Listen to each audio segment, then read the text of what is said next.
Assalamualaikum warahmatullahi wabarakatuh. Hai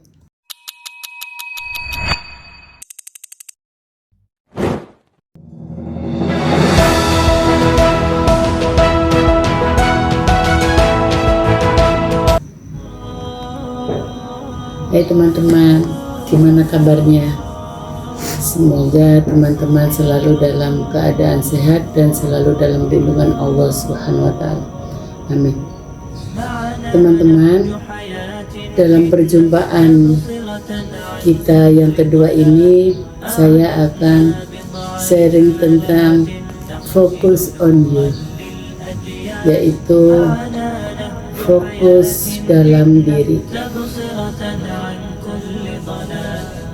Tahu nggak teman-teman, yang bikin kita capek itu apa?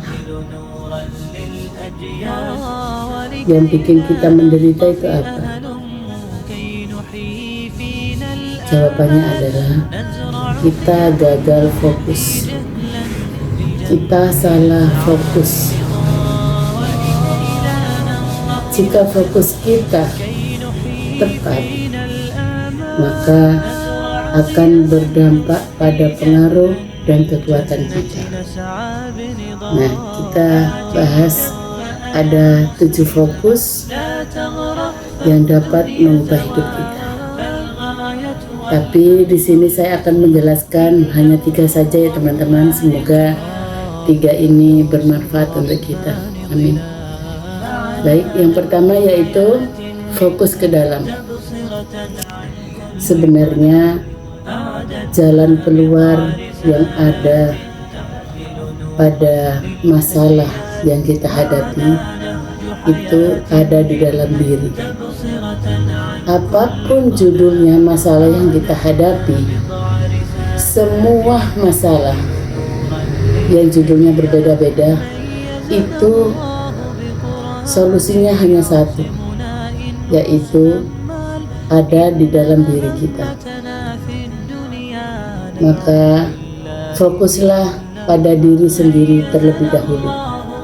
Setelah itu, ubahlah diri kita untuk jadi lebih baik.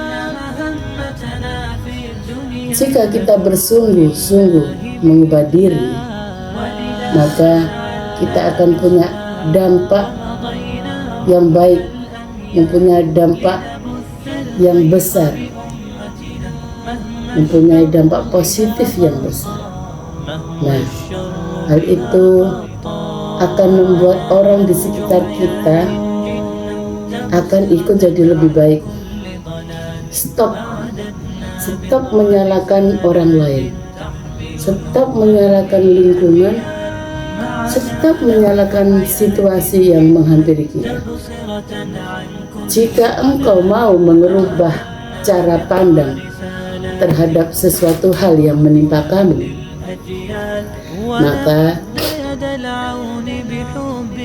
sesuatu yang ada pada diri kamu akan jadi baik, dan sesuatu yang ada di luar diri kamu akan berubah jadi lebih baik juga.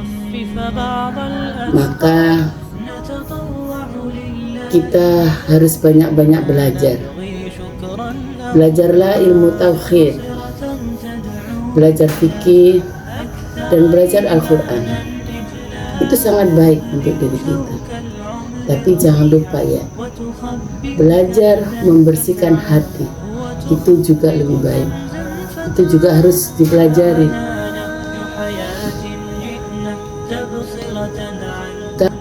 Kalau kita tidak belajar membersihkan hati, maka hidup kita akan jadi ruwet. Hidup kita tuh tidak tenang.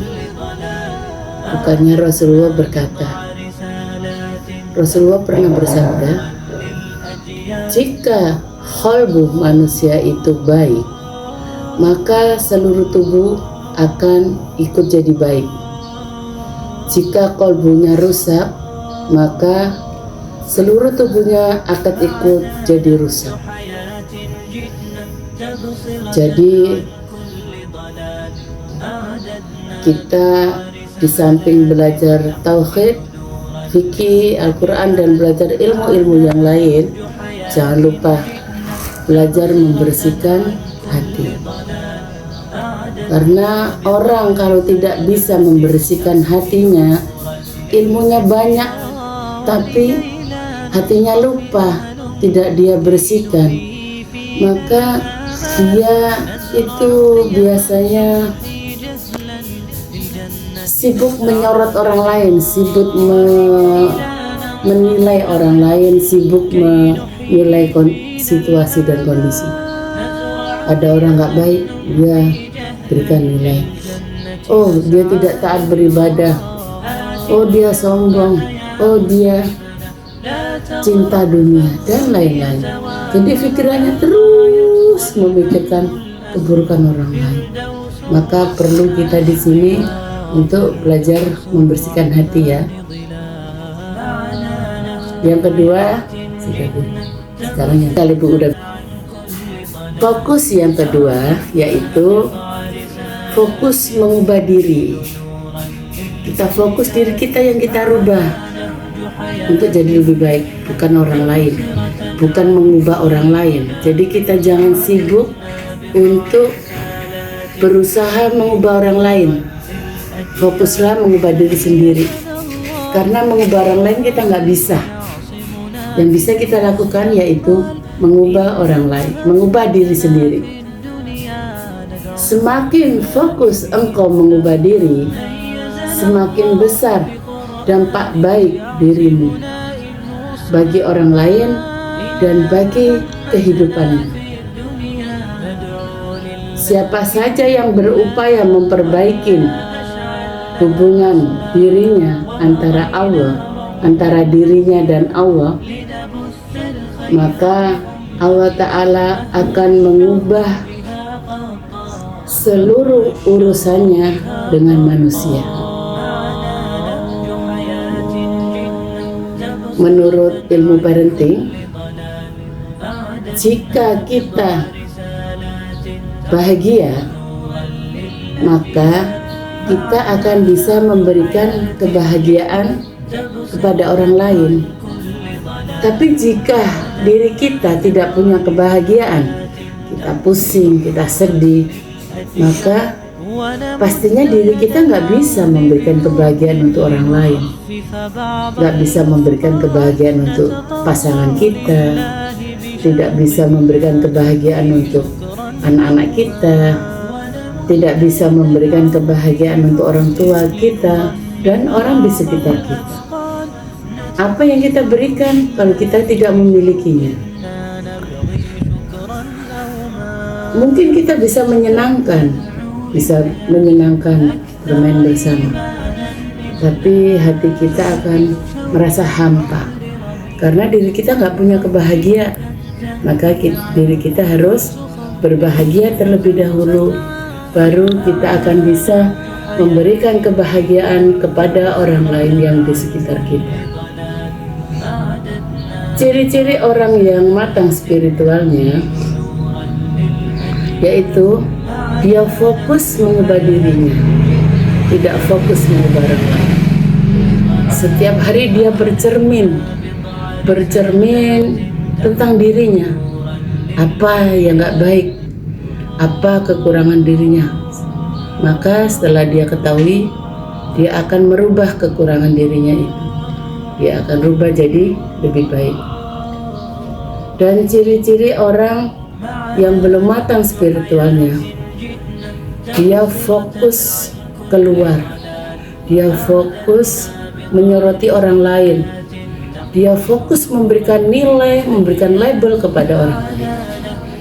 Orang itu cinta dunia lah, orang itu malas beribadah lah, orang itu sombong lah, dan lain-lain. Jadi pikirannya sibuk mikirin orang lain, memberikan nilai pada orang lain. Apalagi ada orang yang melanggar aturan syariat, melanggar tidak sesuai dengan fikih karena dia sudah memahami ilmunya. Ciri-ciri orang yang belum matang spiritualnya, dia fokus menyorotin orang lain, dia fokus memberikan nilai pada orang lain, dia sibuk memikirkan orang lain. Terutama kalau ada orang melanggar syariat Islam. Oh, dia sibuk itu mungkin. Oh, dia tidak taat beribadah. Oh, dia bid'ah. Oh, dia cinta dunia. Oh, dia sombong dan lain-lain. Itulah karena hatinya belum dibersihkan. Dia terus menyoroti orang lain, sibuk memikirkan kekurangan orang. Sebenarnya boleh sih kita menasihatin orang lain, itu boleh. Itu karena itu hal baik. Tapi yang pertama kali kita lakukan yaitu sebelum kita menasihatin orang lain, tanamkan pada diri sendiri, sadari bahwa diri kita itu sedang bertumbuh. Kita sama orang lain itu sama-sama bertumbuh, sama-sama memperbaiki diri. Jadi jika ada orang lain yang nggak baik, jangan sampai menilai dia nggak baik, karena dia juga sedang bertumbuh, sedang memperbaiki diri. Baik, untuk selanjutnya yaitu yang ketiga, yaitu fokus apa-apa yang ada dalam kendali kita. Untuk hal yang bisa kita ubah, maka ubahlah dengan sepenuh hati. Untuk hal yang tidak bisa kita ubah, maka terimalah dengan sepenuh hati. Selain dua hal itu merupakan pintu pertama penyakit jiwa. Bukan berarti sikap kita kepada orang lain, terimalah aku apa adanya. Terutama pada suami kita, pada anak kita, pada orang tua kita. Tidak begitu. Tidak harus menerima aku apa adanya. Tapi kalau kita bisa mengubah diri tentang sikap kita, seperti kita pemarah, kita overthinking, kita baperan, lah itu hal dalam kendali kita, itu bisa kita ubah. Maka ubahlah dengan sepenuh hati, ubahlah dengan semaksimal mungkin. Ubah terus kebaikan-kebaikan. Yang hal-hal yang nggak baik kita ubah jadi yang lebih baik. Kecuali yang di luar kendali kita, mungkin kita awal ciptakan dalam kondisi pendek atau tinggi, hidung pesek atau mancung, terus kita gemuk atau kurus. Nah, itu hal yang di luar kendali kita tidak bisa mengubahnya. Maka terimalah dengan sepenuh hati. Tapi kalau tentang sikap kepribadian kita, itu harus kita rubah dengan sepenuh hati. Semangat ya teman-teman, semangat. Insya Allah ilmu ini akan bermanfaat bagi teman-teman yang menyimaknya dan mau mengamalkannya. Teman-temanku semua, teruslah bertumbuh untuk jadi lebih baik. Teruslah bertumbuh jadi lebih baik. Semangat ya teman-teman. Insya Allah ini akan bermanfaat dan yang mau diamalkan ya. Teman-temanku semua, teruslah bertumbuh untuk jadi lebih baik. Semangat mengubah diri dan menginspirasi. Dan Life Coach Academy. Assalamualaikum warahmatullahi wabarakatuh.